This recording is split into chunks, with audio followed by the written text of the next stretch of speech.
Hello everyone, welcome to a webinar where you will find out why you should consider Poland as a good place for expansion of your business.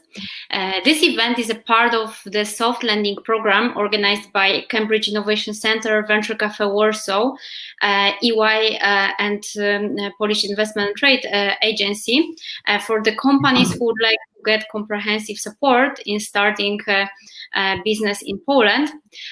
Today joining me are Olena Kolikhova from EY. Hi, Olena, and Jan Rogowski from Polish Investment and Trade Agency. Hello, everyone. Hello, and our today's guest is Paul Webster. Paul is originally from UK, and here in Poland, he's a CEO of Social Wi-Fi. I'm sure that he will share more about his story. And if you have any questions, just please write them in the comments and we will address them during this webinar. So, Paul, my first question is, could you share a bit more about social Wi-Fi? What you are currently doing here in Poland? What's your role? I sure can. Thanks for having me, and welcome everyone. Merry Christmas. Social Wi-Fi is a Polish company. I am the CEO of the company, but I wasn't a founder of the business. I joined them probably 3.5 years into their life cycle, and then I found myself as the CEO earlier this year. Social Wi-Fi is a software company that sells services to the hospitality sector, so mostly hotels and restaurants and shopping malls. But we also do work with football stadiums and other businesses that have been locked down during this year. So it has been a very difficult year in terms of our clients being restricted, and obviously that has an impact on the supply chain. But when we can sell, and still growing in markets outside of Europe, mostly at the moment because of where the virus is impacting and where it isn't. But businesses buy from us because we give them a system that lets them know who their customers are, and from there they can find out additional things such as how happy they are. They can get on reviews from them. They can remarket to them to come back. If you think of a business like Amazon or Allegro in Poland, they know everything about you. They know who you are, they know what you're looking at, what you're buying, and they can retarget you so that you'll come and buy more often. If you're in a restaurant or you're in a coffee shop, you have your drink and you leave, they don't know anything about you. They've got no way to encourage you to come back. They've got no way to put any complaints that you may have. And those are the kind of tools that we're giving our clients. So a really big value add there, because they get the online reviews, they get new people coming back, which is massive in the hotel sector, for example. And the ability to retarget your customers, encourage them to come back, is obviously any business's goal. You want people spending more money with you. So that's what we do. We do it through the guest Wi-Fi networks. That's the techie side of it. For me, it's the really boring side of it. If we could do what we do without Wi-Fi, I'd be really happy. But the Wi-Fi is the mechanism to trigger everything else that we do. So yeah, that's it in probably a couple of minutes, I think. Yeah, that's true. So thank you. And what's how your story with Poland started? Why you moved here, and can you share with us a bit more about yourself, about your story before? Yeah, so I think social Wi-Fi and so I think with any British guy coming to Poland, it starts with a Polish woman. But my first experience of coming to Poland was in around October of 2015, and I came with my housemate and business partner at the time, and I just immediately felt comfortable in Warsaw. I felt there was a lot going here, and I could see it as a place I could enjoy spending a lot of my time.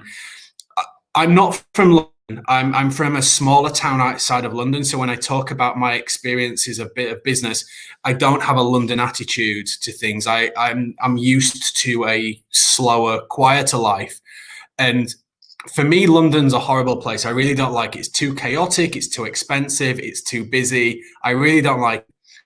The reason I really like Warsaw is because it doesn't have those things. It's not as congested. It's easier to get around. It's less stressful. But I have all of the opportunities that I would have in London. And the great thing people say about London is you can meet anyone, you can do anything you want. You've got lots of businesses here. So it has all of those things, but without those negatives for me. So I immediately felt comfortable here, and I kind of started in my head thinking, okay, maybe I should come and live and work here. Now, I was with a business in the UK that was a competitor to Social Wi-Fi. I was one of the founding team there, and I was the chief operating officer there. And when I left that business, the CEO of Social Wi-Fi got in touch with me and said, "How about you come and work for us?" And for about a year, we discussed it, and eventually I decided that I would make the move.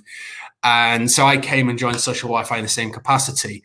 And the reason they wanted me to join is they wanted to grow internationally. So a very good presence in Poland, number one on the market for what they do, but international growth was quite slow. And so with my experience of doing similar at another company, and I think I could be wrong here, but I think a British attitude to a lot of things helps, and also having a British voice, native speaker, does help when you're dealing with the American market, the Canadian, but also some other markets as well. So I think that was what attracted them to me. But then the last few years have been very good for us, and our former CEO decided that he just wanted to hand the whole thing over to me, and I became CEO legally 2 days before the lockdown. So I became CEO at the worst possible time for business, I think. I probably lost the most money quick in the fastest possible way. So our revenues were here on the Wednesday, and by the Friday we had cancellations that took it really low. So but it's the way that real leaders are made. Yeah, the team tell me I've done well. The people seem happy with how we're doing. Like I say, we are still selling, we are still growing. We haven't had too many cancellations. The ones that we've had are from clients saying, "Look, can we pause our subscription whilst we can't have any customers?" And what can we reasonably say? Like they don't have people coming into their restaurants. The hotels are literally closed in most countries. So we just have to, there's a bit of pivoting, a bit of developing new things. But what the pandemic has done for us is we had a huge backlog of things that we wanted to do, and we never got to it because it was always right. We've got clients, we need to sell, we need to focus on these things. But without the distraction of all of those things, we were able to start focusing on some other projects. And actually going into the new year, we feel a lot more organized. We feel like we're in a much better position to grow. And the last quarter of this year has been really encouraging for us. Like we've probably done more new business in this quarter than we did the same period last year. It's just a shame that we have this new mutant strain going around, and it's probably going to slow things down again. But we're doing what we can to keep moving forward. But as one of my investors said recently, he said, "Well, you're still here," which is a great achievement. Keeping my fingers crossed. And Paul, I know that you are doing really good with learning Polish, but still you are using English in your everyday life, in business, in like doing shopping and whatever in your everyday life. Did you meet any difficulties with that in communicating in English with people? Sometimes. So my Polish is reasonably good. It's quite limited. I can have a short conversation. I can ask for the things that I need. I try use it where I can. But when the conversation goes into a bit too much depth, let's say at an urgent, which is a government office, for those that don't know, when you get into the details, legalities, that's when it can become a problem. And they generally don't speak English to you. So you have to either, and this would probably be piece of advice number one for anybody thinking of coming and living in Poland, get a good, trusted Polish friend so that they can help you out with translation, things like this. I can get by on, I can listen to a sentence, pick out the words I understand, pick out some context, and I'm on the right lines. But if you're new to learning Polish, you need somebody who can go with you and interpret the conversations. Otherwise, you're going to come so stuck. I think Olena created a portal, I think Expat Help, which explains, even if you just want to come to Poland to live, you need to go to some offices and do some paperwork. And so that you need to do that within your first 90 days, and you're still going to be at a very basic level of language. So if you've not prepared in learning any Polish before you come, you need to have someone on the ground, and hopefully you'll make some friends that can help you. But if not, you're probably going to have to spend money on a translator or a lawyer, something like that, to help you get by. But for me personally, after 3 years, I feel I should be at a high level of Polish. But everyone speaks English. Especially the younger generations, they all speak English. Everyone that I work with, and I get lazy and I don't speak Polish to them. They ask me, "Why are you learning Polish, Paul? Like, everybody speaks Polish. Everybody speaks English." And I'm like, "Yeah, but I feel rude not trying in your country. It's the courteous thing to do, I think." Yeah, thank you for mentioning that, because I think that it's when you are entering the new market, it's not only about language. It's all the things that you mentioned, like some formal issues, some documents, some also it's usually different law. So it's a lot of things. That's why we created this Selflending program to help out those companies who would like to, and those people, those entrepreneurs who would like to start their adventure with Poland.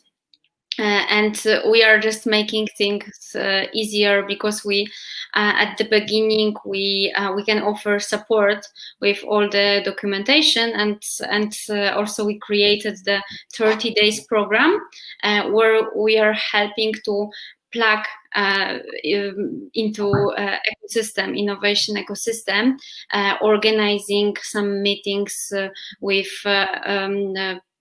key ecosystem players, with some experts who are conducting some workshops for us. Olena, maybe you would like to share more information about this support from the legal side. Yes, definitely. Actually, as Paul mentioned already, it's really hard for a lot of companies to enter a new market because actually they don't know language, they don't know the specifics of the local market. And that's why we've launched this program in order to help companies scale their business to Poland. Usually when thinking about scaling a company, entrepreneurs have to do a lot of research in order to do this very important step. And of course, when choosing a country of your destination, you have to do a lot of legal research in order to find how the local legal system works, to find the country which is friendly towards startups and towards international companies. You have to do a lot of research when it comes to immigration and understanding what are the procedures and what you and your employees have to go through in order to live and work in this particular country.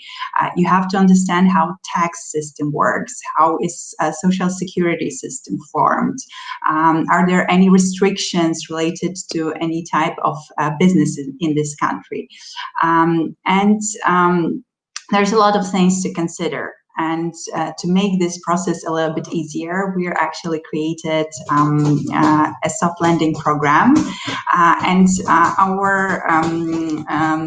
our specialist can help you to prepare and select a proper legal form of a company, set it up, prepare all the necessary documents, address all licenses and permit issues, so you can just start doing business in Poland as quickly as possible, even if you don't speak this Polish language. However, setting up a company abroad is not yet a success, it's just the first step. And we believe that having a local partner that knows specifics of business relations in Poland, know how ecosystem works, what are the most important ecosystem players who can help you reach your clients, find additional funding, and such partnership is the key to success in business. And actually our program introduces you to this local startup ecosystems, provides you with all the necessary contacts. So by joining this program, you as an entrepreneur will do a Selflending in Poland, which would be actually soft and easy.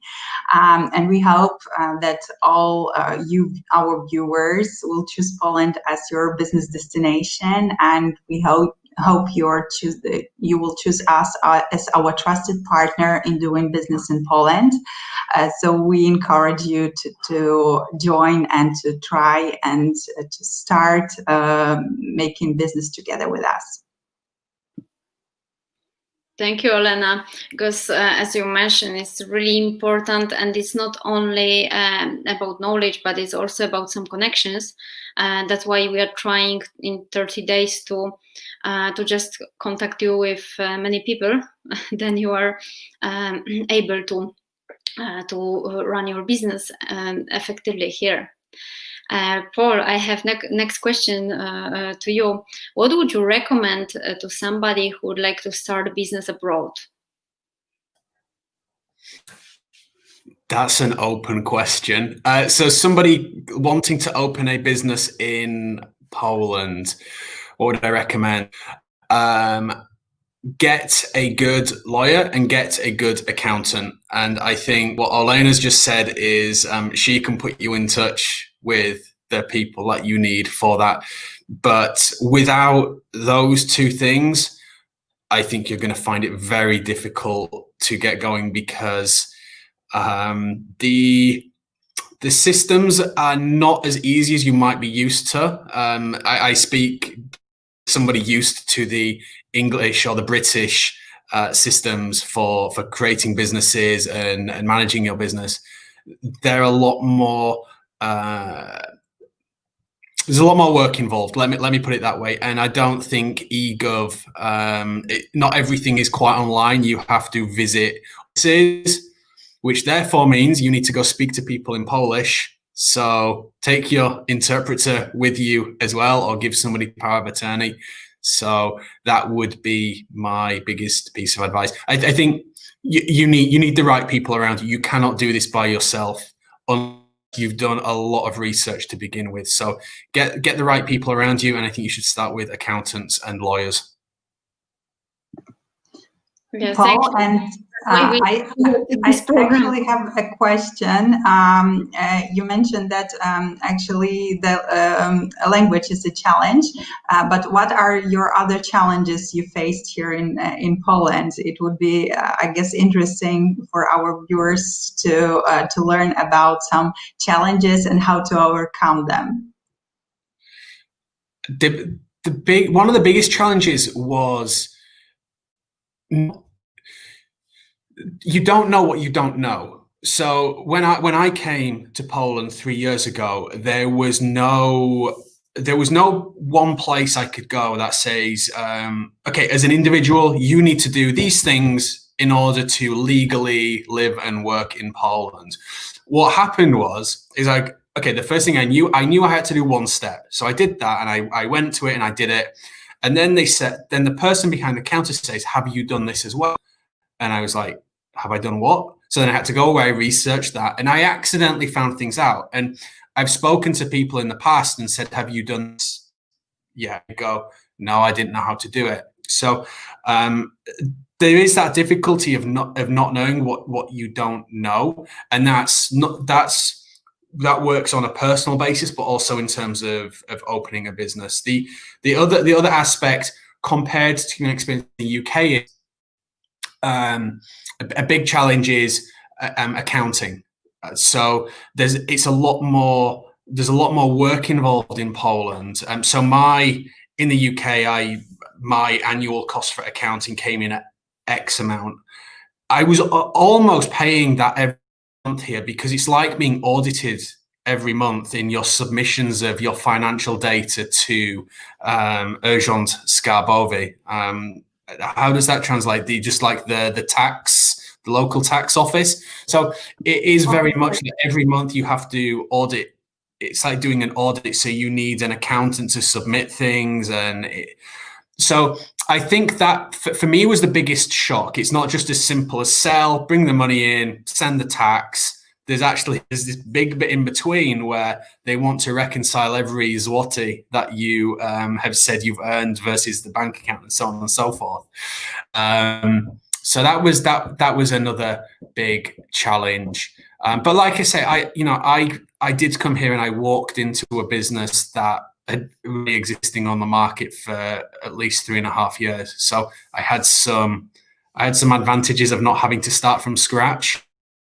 I imagine one thing that a lot of people would struggle with, though, is the tax system. If you're going to come to Poland to take a job rather than start a business, you need to know about, is the offer you've got brutto? Is it netto? What kind of contract is it? There's a lot of different things that could impact how much money you have in your bank account at the end of the month. And that would just be another piece of advice I would give to people. Do some research on what your job offer actually means for you. Great, thank you, Paul. It's always the case of getting the permit for staying in Poland, and in this Selflending program till the end of this year, we prepared for companies from Belarus the special offer. I'm sure that Janek can tell more about that, because it's a Poland Business Harbor program, and the companies from Belarus can get fast track with getting all the documents that they need to stay here and running the business. So Janek, I would like to ask you to share more about the program and about some business possibilities in Poland that we have here. Yeah, sure. Thank you very much. So when we are talking about the connection and the right people and institutions to know, then obviously it would be wise to know how to obtain a visa. So whenever someone is participating in Poland Business Harbor program, he can apply with a fast track for a visa. So IT specialists, startups, and small and medium companies can actually obtain this in a simple way. We have a special website, Poland Business Harbor, where it's in a simple steps, everything is described on how to actually obtain this visa.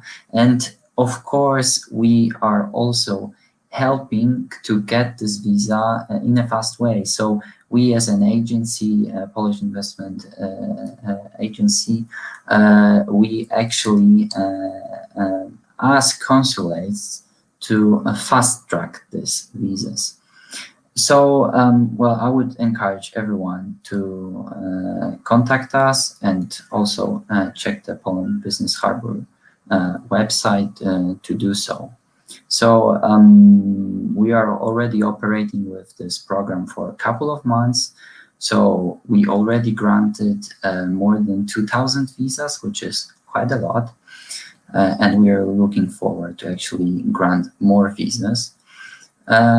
So yes, we are actually the first point of contact, and with the visa, then I would encourage everyone to start with the Selflending program, because once you have the visa, you will come to Poland, then you will also get the other help regarding the business opportunities, the legal aspects, and tax aspects. Yeah. Great. Great. Thank you. Thanks a lot. So if you would like to find more information about that, you can just visit our website, selflending.pl, and check all the stages that you can participate and find out how we can help you. And now I would like to wish everyone a great time in the end of this year, because in Poland tomorrow we start the period when business things will be going slower, I guess, because of Christmas time. So also is in every country is differently, but in Poland from 24th of December till, let's say, in the end of this year, things might be slower.